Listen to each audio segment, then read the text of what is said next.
Ad Agrigento, nei locali della Biblioteca Comunale La Rocca, si è svolto il convegno patrocinato dal WWF Terre di Fuochi o di Cuori, in memoria del poliziotto Roberto Mancini, vittima del dovere, che ha indagato sullo sversamento illegale di rifiuti speciali e tossici nei territori della Campania.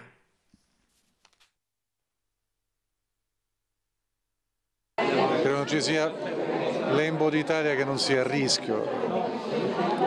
Il rischio di fare dell'ambiente non una risorsa e uno strumento per la qualità della vita, ma un bottino di guerra, una terra di saccheggio. La Sicilia ha conosciuto situazioni di estrema gravità e di grande disagio. Abbiamo il 90% dei comuni che insistono su territori a rischio idrogeologico e ci rendiamo conto del significato di questa percentuale solo quando una pioggia più insistente del solito diventa una calamità naturale. Abbiamo una gestione di un bene primario e fondamentale come l'acqua, è diventata occasione di privilegio e di profitto privato con una qualità nell'erogazione di questo servizio che tutti conosciamo, soprattutto ad Agrigento.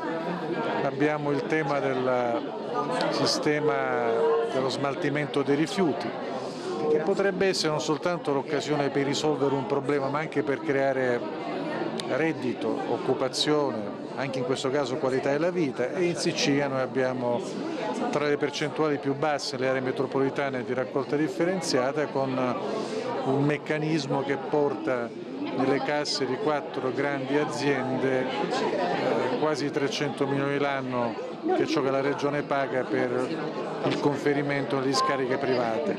Cioè, abbiamo ragione di temere per il nostro futuro, riguardare con preoccupazione il nostro presente, senza pensare che l'unico rimedio sia la repressione. Se pensiamo che l'unica cosa che ci tocchi fare sia aspettare l'evoluzione e l'esito di alcuni processi, non abbiamo capito qual è il senso di questa emergenza. Smaltimento dei rifiuti vuol dire andare a smaltire non in modo indifferenziato, cercare di recuperare e di riciclare attraverso procedure, strumenti e pratiche che esistono, fare in modo che tutto questo possa essere il core business di un intervento pubblico e non invece un conferimento ai privati, fare in modo che la raccolta differenziata sia il punto di partenza indispensabile. Quando abbiamo le grandi aree metropolitane tutte al di sotto del 15%, stiamo parlando di quote lontanissime da quelle che sono stabilite dalle direttive europee e dalle leggi nazionali. Il titolo non è un caso, infatti ho pensato alle Terre dei Fuochi con la speranza che tramite la sensibilizzazione più che terre di fuochi si trasformino in terre di cuori. È stato organizzato il tutto pensando a una persona che ha speso la propria vita per difendere un ideale e per portare a termine quello che per lui più che un lavoro era una passione. Facendo riferimento a questo, io ho sempre visto il lavoro del poliziotto più che come una professione, come una missione, pertanto ci tenevo fortemente a dedicare questa giornata a Roberto Mancini.